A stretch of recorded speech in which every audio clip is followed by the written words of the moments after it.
Bon, pour la partie de l'étude, le marché du travail, en fait, le marché du travail se compose de la même façon que les autres marchés, le marché des biens et des services, le marché des capitaux, le marché de change, c'est le même raisonnement. Donc, se compose de deux éléments essentiels, d'abord l'offre et la demande. On va commencer par l'offre de travail. Donc, les offreurs de travail, par excellence, ce sont les ménages qui offrent les quantités de travail, qui sont prêts et prêtes à travailler. Donc les individus, c'est donc l'offreur, il raisonne dans le modèle standard du marché comme étant un maximisateur, c'est-à-dire comme étant un être rationnel, qui raisonne d'une manière rationnelle, qui cherche donc l'optimisation de son intérêt, ou bien c'est-à-dire de son bénéfice. Généralement, les individus, c'est donc arbitre entre deux choses, le travail ou bien le loisir, c'est-à-dire donc bénéficier de son temps libre et voilà, donc l'exploiter soit dans le sport, soit dans d'autres choses. Donc voilà donc comment les individus raisonnent, soit quelles raisons qu'ils cherchent, ils doivent, comment faire cet arbitrage entre le travail, aller travailler et ou bien bénéficier de son temps libre dans le cadre des loisirs. Le travail, comme vous le savez très bien, étant considéré comme étant une activité pénible, c'est-à-dire suppose un sacrifice de son temps libre. C'est pour cette raison, donc ce choix-là, comment il soit compensé par, bien évidemment, donc un bénéfice marginal important. Alors donc, plus l'individu choisit le travail, plus il sacrifie le temps de loisir. Plus on travaille, plus normalement on sacrifie, on renonce au temps de loisir. C'est-à-dire, plus il choisit, et inversement, plus il choisit le loisir, moins il travaille. Lorsqu'on travaille moins, c'est normal à ce que on reçoit moins de revenus, c'est-à-dire à ce qu'on obtient moins des biens et des services, c'est-à-dire à ce qu'on consomme moins. Donc chaque décision, chaque choix a bien évidemment des avantages et des inconvénients. C'est pour cette raison, dans ce cadre-là, donc on parle généralement donc d'un travail d'optimisation que un offreur de travail doit opérer. Donc, plus le salaire, regardez, c'est le salaire réel. Les gens s'intéressent au salaire réel, les gens s'intéressent au pouvoir d'achat et non pas le salaire nominal. Donc, plus le salaire réel sera élevé, c'est-à-dire les individus espèrent bien évidemment recevoir un revenu important, c'est-à-dire donc augmenter leur consommation. C'est-à-dire, plus il sera intéressant pour les agences économiques, c'est-à-dire de substituer de travail au loisir, c'est-à-dire de travailler plus et de bénéficier de moins de temps libre. Et inversement, c'est pourquoi l'offre de travail est une fonction croissante de salaire réel. C'est-à-dire plus le salaire augmente, plus les gens ont de l'intérêt, les ménages ont de l'intérêt à travailler davantage pour gagner davantage d'argent et pour consommer davantage. Donc voilà la fonction de l'offre. Donc quelle fonction? C'est la quantité de travail fourni, soit on peut quantifier donc la quantité de travail soit par le nombre de personnes qui sont prêtes à travailler, soit par les heures, le nombre des heures de travail, les journées de travail, les mois de travail. Donc l'essentiel, donc pour l'unité, donc l'essentiel ici, il faut quantifier le travail. Puis, et on compare ça en fonction de le salaire réel. Regardez, plus le salaire réel augmente, plus également la quantité de travail offerte et augmente. Donc voilà, donc c'est pour cette raison cette fonction est croissante. Maintenant, pour la demande de travail. La demande de travail, ce sont les entrepreneurs, ce sont les entreprises et les employeurs, généralement, ce sont les entreprises, les administrations, spécialement ici, on va ici donc de limiter donc l'étude à l'entreprise parce que c'est plus intéressant et la logique de l'entreprise, c'est toujours la logique de quelqu'un qui cherche de luxe, quelqu'un qui est obligé d'être rationnel, d'être maximisateur dans son raisonnement et optimisateur dans son raisonnement. Alors, donc, l'entrepreneur, cherchant bien évidemment à maximiser ses profits, il est là pour créer de lucre, pour bénéficier, donc pour tirer davantage des profits. Donc, ne va décider d'embaucher donc une personne supplémentaire que s'il lui coûte moins cher qu'elle ne lui rapporte. C'est-à-dire, toujours le même raisonnement, c'est le raisonnement des néoclassiques dans le cadre d'un marché standard. l'entrepreneur, l'employeur, le demandeur de travail ici, donc il compare deux choses. La productivité marginale le salarié à embaucher et le coût marginal. Dit que si la productivité marginale est supérieure au coût marginal, il a de l'intérêt à embaucher. Si c'est de l'inverse, donc il n'a pas de l'intérêt. Voilà, donc c'est-à-dire quoi? En fonction de le salaire, le coût marginal, donc on le représente par le salaire réel. Donc plus le salaire réel augmente, s'il augmente, regardez, donc on demande moins de travail. Et plus le salaire réel baisse, regardez ici, donc on demande davantage le travail. Donc c'est pour cette raison la fonction de la demande, au contraire, elle est décroissante. La demande de travail est décroissante en fonction de le salaire réel. Nous, l'équilibre, ça signifie quoi l'équilibre? En fait, l'équilibre, ça représente quoi? Le point unique commun à la courbe de l'offre et de la demande, c'est le point de l'équilibre, le point d'intersection, parce que la première, elle est croissante, la deuxième, elle est décroissante, donc sûrement, donc ils peuvent se rencontrer dans un point. Et on peut assesser un point d'intersection entre ces deux fonctions, donc c'est ce qu'on appelle ce point d'intersection, c'est spécialement le point d'équilibre. Alors, donc, il se définit par un salaire W étoile et une quantité de travail et l'étoile. Les deux, donc cette combinaison satisfaisant à la relation suivante. Pour le salaire étoile et la quantité demandée et la quantité offerte sont toutes égales. Donc pour un salaire d'équilibre, la quantité demandée et la quantité offerte sont égales. Donc il y a strictement donc un équilibre de le marché et il y a un excédent de travail, mais insuffisance de travail, c'est-à-dire donc il n'y a pas de chômage ou bien une pénurie de travail. Alors pour n'importe quel autre salaire, si on passe d'un salaire d'équilibre vers un autre, soit en augmentation, soit à la diminution, les deux quantités seront différentes. Soit que se trouve avec donc une offre qui dépasse de la demande, ce qui pose un problème de l'économie, et inversement, ou bien une offre qui est inférieure à la demande également, c'est un problème au niveau de l'économie. Alors les deux quantités seraient différentes avec comme résultat donc soit une demande excédentaire de travail, c'est-à-dire sur-travail. Les entreprises seront bien évidemment donc défavorisées par ces situations. Si le salaire est plus faible que sa valeur d'équilibre, quand est-ce que donc si le salaire est plus faible par la valeur d'équilibre, donc c'est-à-dire certains salariés arbitrent pour le loisir, soit une offre excédentaire de travail, le chômage, quand est-ce que le salaire est plus élevé. Également le salaire le plus élevé donc pénalise certaines entreprises et donc ils renoncent à la demande de travail. Dans les deux scénarios, l'économie vers la fin donc ne tire pas profit, donc n'arrive pas à l'optimisation, c'est-à-dire donc on n'arrive pas à l'allocation optimale des ressources au niveau de le marché du travail, ce qui est mauvais donc pour une économie. Voilà donc d'une manière rapide le fonctionnement de le marché du travail. Puis on va passer maintenant les dysfonctionnements, c'est-à-dire le déséquilibre du marché du travail, et on va focaliser surtout donc l'attention sur le chômage. On va essayer de traiter avec plus de détails la question du chômage. Alors le marché du travail se trouve fréquemment donc en déséquilibre, et quand il s'agit donc de chômage, c'est le cas fréquent depuis les années, au moins les années après les 30 glorieuses, les années 79, même au début des années 80.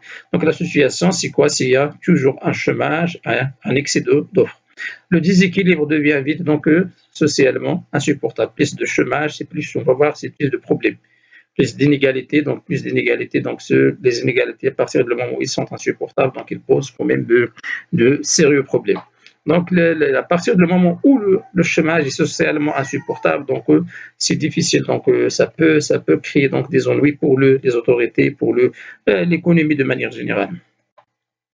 Alors, on va commencer par un certain nombre de généralités, c'est-à-dire on va essayer donc dans cette première vidéo donc de cerner de cerner spécialement j'allais dire donc le concept de chômage et on va revenir dans les vidéos suivantes pour aller plus loin en traitant les causes, les conséquences et les solutions. Alors pour les généralités, on va commencer par définir d'abord qu'est-ce que le chômage. Donc on va citer donc trois définitions. D'abord la définition, la première définition, donc c'est le chômage au sens du Bureau international de travail. Pour le BE, le BET, donc ou bien le Bureau international de travail, pour être considéré comme chômeur, il faut remplir 4 conditions. D'abord, être sans travail, c'est-à-dire dépourvu d'un emploi salarié ou non salarié, mais il est rémunéré. Le travail n'a de sens dans l'économie que si il est rémunéré. Alors, être disponible pour travailler, également la disponibilité elle est importante dans un emploi salarié ou non salarié. Être sans travail et n'est pas disponible, donc on ne peut pas le considérer comme étant un chômeur. Être à la recherche d'un travail rémunéré, et cette recherche, il faut qu'elle soit sérieuse, effectivement, à la recherche de ce travail. À la recherche, on va voir ça quand est-ce que ce problème-là, de la recherche sérieuse et effective de travail pose un problème, généralement lorsque il y a une indemnisation de chômage. C'est-à-dire parce qu'on va voir ça crée un lien moral chez le demandeur. Les offreurs de travail, c'est-à-dire le chômeur. Alors donc, pour récapituler, donc on peut dire que le chômage au sens du Bureau international de travail, c'est la situation des personnes qui sont sans emploi, à la recherche d'un emploi, disponibles pour occuper un emploi et qui sont disponibles, mais également donc qu'ils cherchent sérieusement donc cet emploi. Maintenant, au Maroc, au sens du Haut Commissariat au Plan, c'est surtout la direction des statistiques, le chômeur, tout court, est toute personne qui, au moment de l'enquête, au Maroc, donc on opère des enquêtes chaque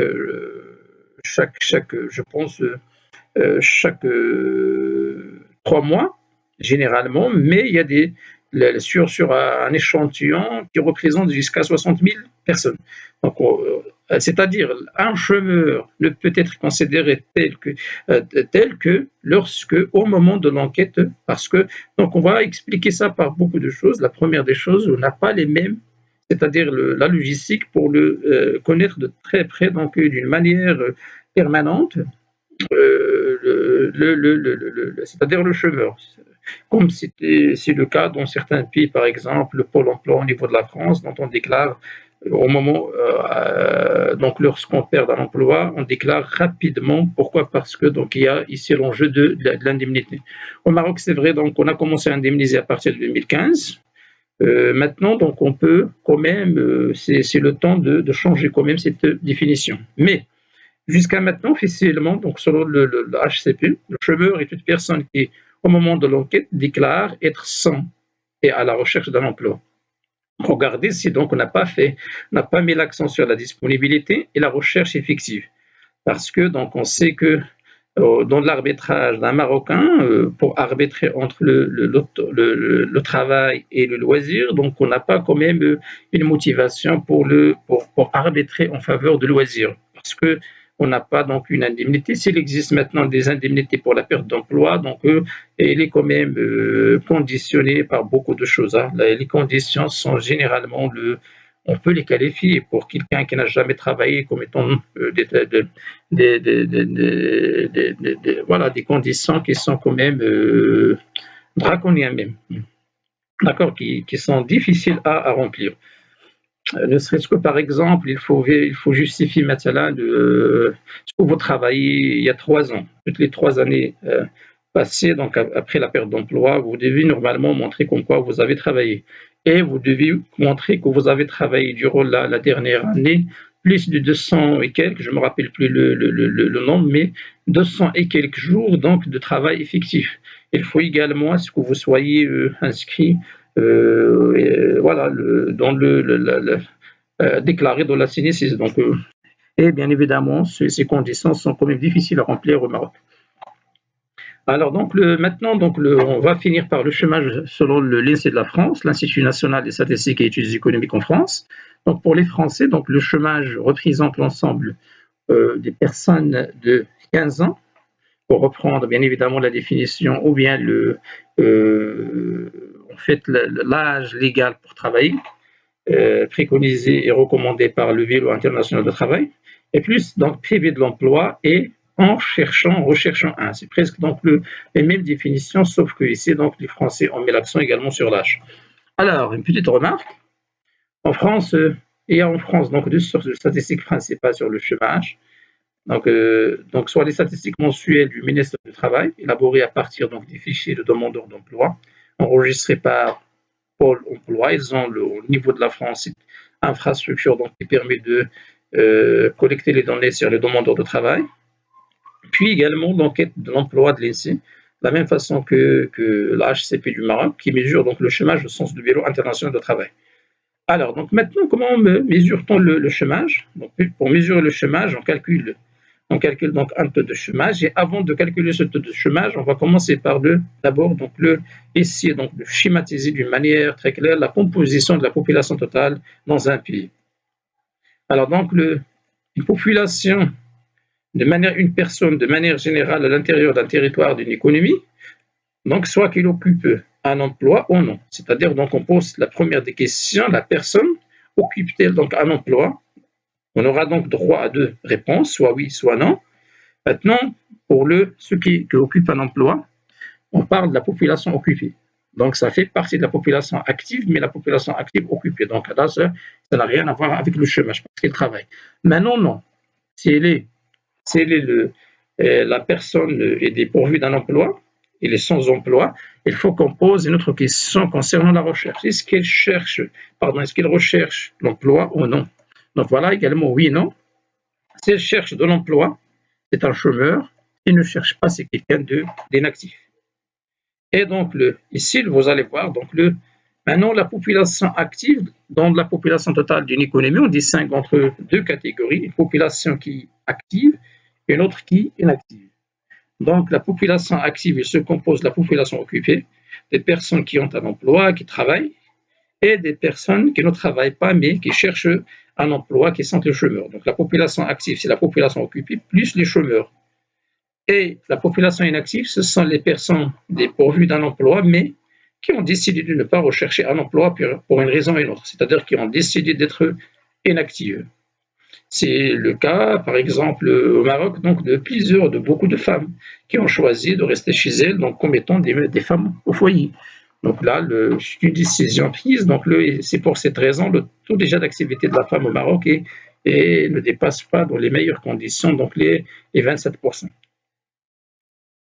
Alors donc de manière générale, maintenant comment mesure-t-on le chômage? On calcule le chômage par un taux de chômage, et ce taux de chômage il exprime la part des chômeurs de la population active. Regardez, pas toute la population, mais la population active, qui est composée donc de chômeurs, mais également des personnes occupées, âgées de 15 ans et plus. Donc, c'est une condition de Bureau international de travail.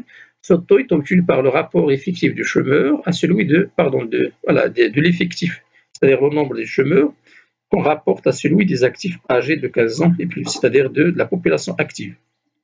On mesure donc de cette façon de chômage sur le nombre de chômeurs âgés de 15 ans et plus. Donc, généralement, donc, on se réfère au Bureau international de travail pour désigner ou bien pour calculer le nombre de chômeurs en question. Puis, on divise sur la population active âgée de 15 ans. Au Maroc avant la crise, cette crise actuelle de Covid-19, donc il avoisine les 10%. Il avoisine les 10%, le taux de chômage. C'est-à-dire 10%, c'est presque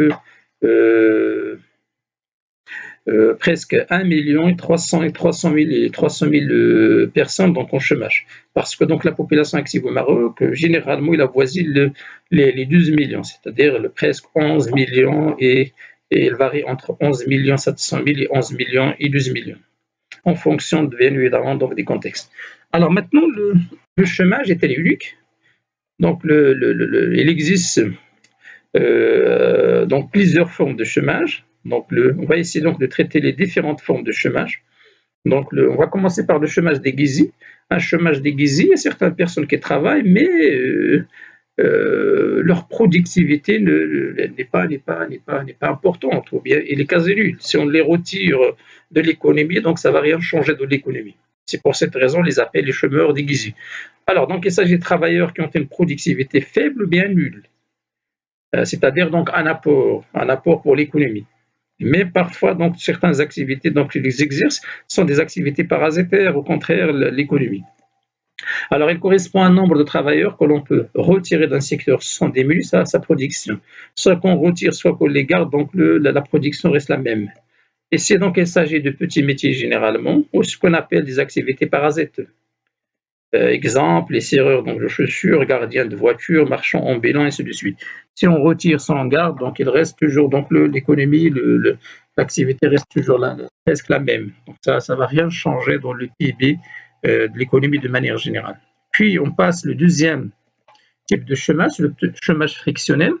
C'est un chômage à courte période, frictionnel parce que donc il intervient donc c'est le chômage qui marque généralement donc la situation d'une personne qui a décidé donc de quitter un emploi pour aller gagner un autre ou bien trouver un autre. Donc pendant cette période de la recherche, donc cette personne se trouve dans la situation de chômage.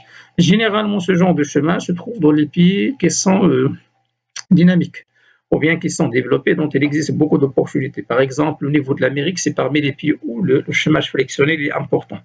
Il avoisine les 3%, parfois pour certains, donc il peut aller jusqu'à 4%, parce qu'au niveau de l'Amérique, on change beaucoup d'emplois, rare qu'on reste dans la même entreprise ou bien le même état pendant donc plus de 4 ans.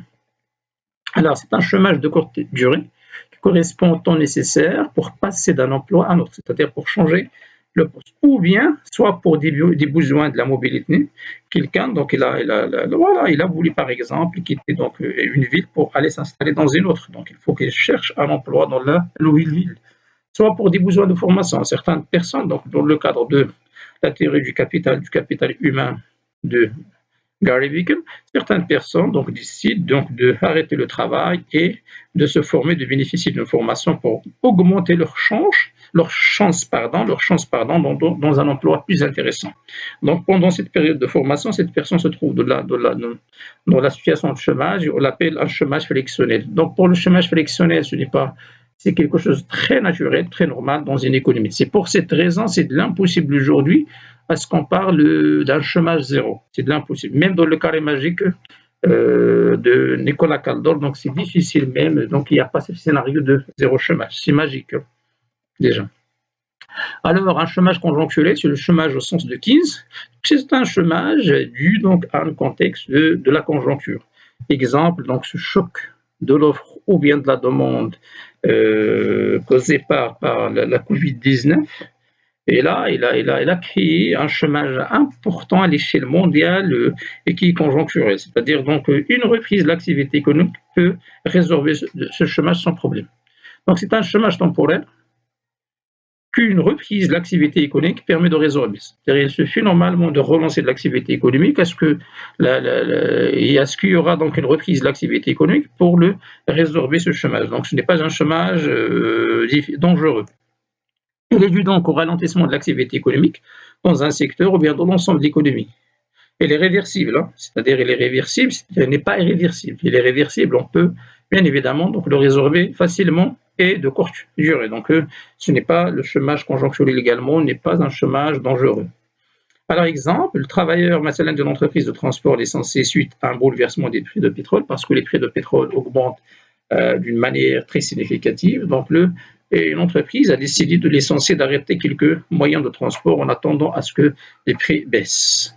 Puis le chômage structurel, là c'est le chômage le plus dangereux, c'est difficile à résorber. Donc ça concerne quoi généralement?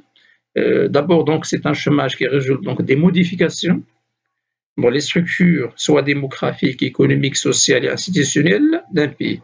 يعني واحد التغيرات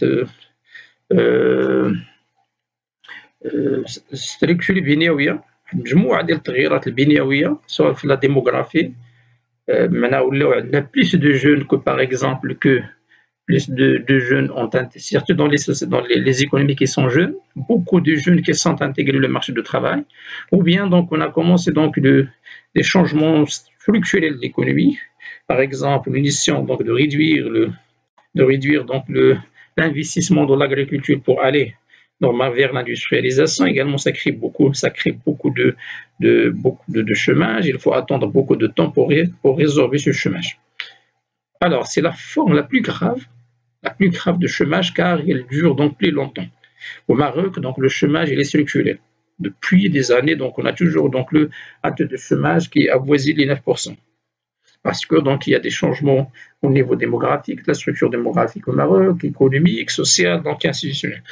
Social, par exemple, la féminisation du travail. Plus la femme donc intègre le marché du travail, plus il y a de pression sur le marché du travail, donc l'offre de travail augmente très significativement. Exemple, lorsqu'il y a une forte croissance de la population totale, il y aura donc certainement une forte vague de demande d'emploi, c'est normal.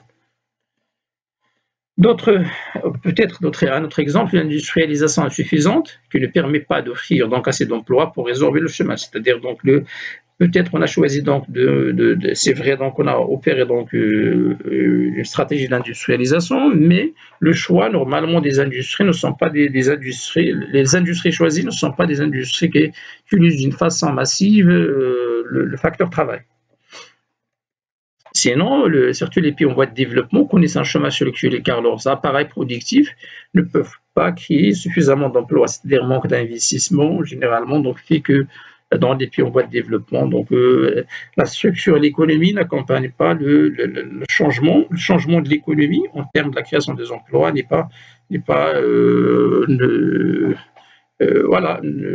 n'accompagne pas d'une manière, de la même façon, le rythme de le changement démographique.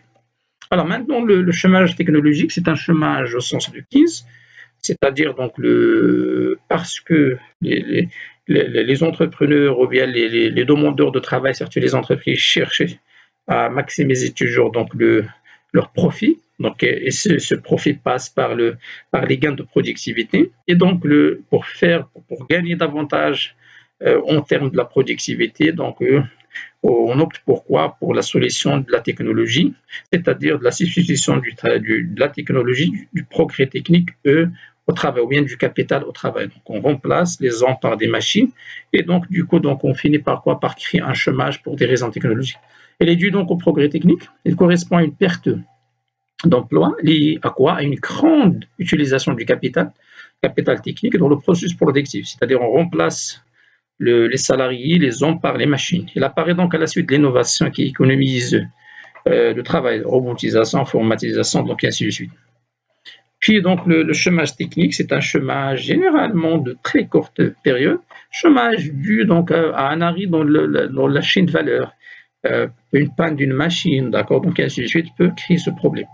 Alors donc il est dû donc à une interruption de processus technique de la production, donc il y a une panne par exemple des machines qui a imposé d'arrêter donc le travail pendant en attendant à ce que les machines soient réparées. Défaut d'approvisionnement en pièces, en matières premières, la pénurie de la matière première. Par exemple, dans l'industrie du poisson, certaines périodes, donc si les entreprises n'ont pas bien évidemment donc un stock de poissons congelés, donc ils se trouvent forcés de fermer leurs portes en attendant à ce qu'il y aura donc d'approvisionnement en termes de poissons pour travailler. Il y a d'autres types de chômage peuvent être distingués.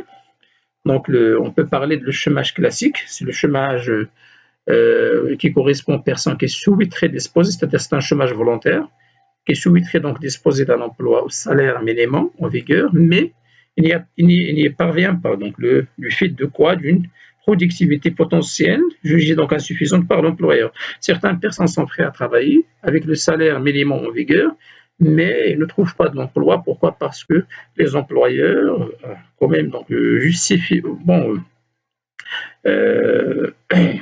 apprécier donc leur productivité comme étant insuffisante. Et donc, ils ne recrutent pas. Ces personnes, c'est-à-dire elles sont prêtes à travailler avec le salaire minimum, mais la décision de le recrutement revient toujours donc au recruteur, c'est-à-dire à l'employeur. Et l'employeur, s'il juge bien évidemment leur productivité potentielle insuffisante, donc généralement, ils ne recrutent pas. Ça, on parle d'un travail, un chômage classique. Un chômage keynésien, c'est un chômage conjoncturel. C'est l'ensemble des personnes au chômage du fait d'une activité économique insuffisante, parce que l'activité économique est insuffisante. Donc, ces personnes se trouvent dans le chômage parce que l'économie est en ralentissement, bien en récession même. Donc, il faut attendre une reprise de l'économie pour résorber ce chômage. Puis, on peut distinguer d'un chômage également volontaire, surtout donc au sens des classiques et des néoclassiques. Le marché du travail, donc, il est censé être en équilibre. Si une personne ne travaille pas, c'est parce qu'elle n'accepte pas les conditions du marché. Alors, donc, on en parle lorsque le chômeur refuse donc de travailler au salaire courant et dans des conditions courantes, les indemnités du chômage étant suffisamment importantes pour préférer l'inactivité. Dans les pays où il y a des indemnités de chômage qui sont généreuses, qui sont importantes, et généralement, donc, il y a certaines catégories de gens donc, qui préfèrent, qui choisissent normalement bénéficier, qui arbitrent en faveur du loisir et de rester donc en chômage en bénéficiant de l'indemnisation, l'indemnité de chômage. Pour certains économistes, on va voir ça néoclassique, il y a toujours une part volontaire dans tout chômage. Il y a toujours une partie qui est volontaire, au sens où celui-ci vient également de refus des conditions de travail attachées à certains emplois. Autre l'indemnisation, parfois donc les conditions de travail, certaines personnes n'acceptent pas les conditions de travail. Donc ils demandent d'autres conditions. Donc du coup normalement ils décident volontairement de rester en chômage. Et le chômage involontaire, au contraire, les gens acceptent, ils disent une situation de laquelle l'individu accepterait de travailler, on accepte de travailler au salaire existant, mais on ne trouve pas d'emploi, c'est-à-dire il y a peu de création d'emplois. On peut l'appeler donc un chômage keynésien. Alors pour les néoclassiques, une réduction de salaire, la solution de chômage involontaire, c'est qu'il faut procéder donc à la réduction de salaire. Pourquoi? Pour réduire ce genre de chômage. Voilà donc cette vidéo prend fin, cette première partie le thème de chômage. Dans la deuxième partie, c'est-à-dire dans la vidéo prochaine, Inch'Allah, je vais essayer de traiter donc les causes de chômage, c'est-à-dire les causes de chômage selon la théorie, et dans la théorie, avec plusieurs théories qui ont expliqué les causes de chômage, des néoclassiques jusqu'à ceux qui ont traité bien évidemment la rigidité donc des acteurs au niveau de marché. Puis on va essayer donc de traiter également les conséquences du chômage à l'échelle de l'individu, donc au regard également de toute l'économie. Et on va finir par des solutions, c'est-à-dire donc essayer d'expliquer de traiter les politiques d'emploi actives et passives. Voilà, merci pour votre attention.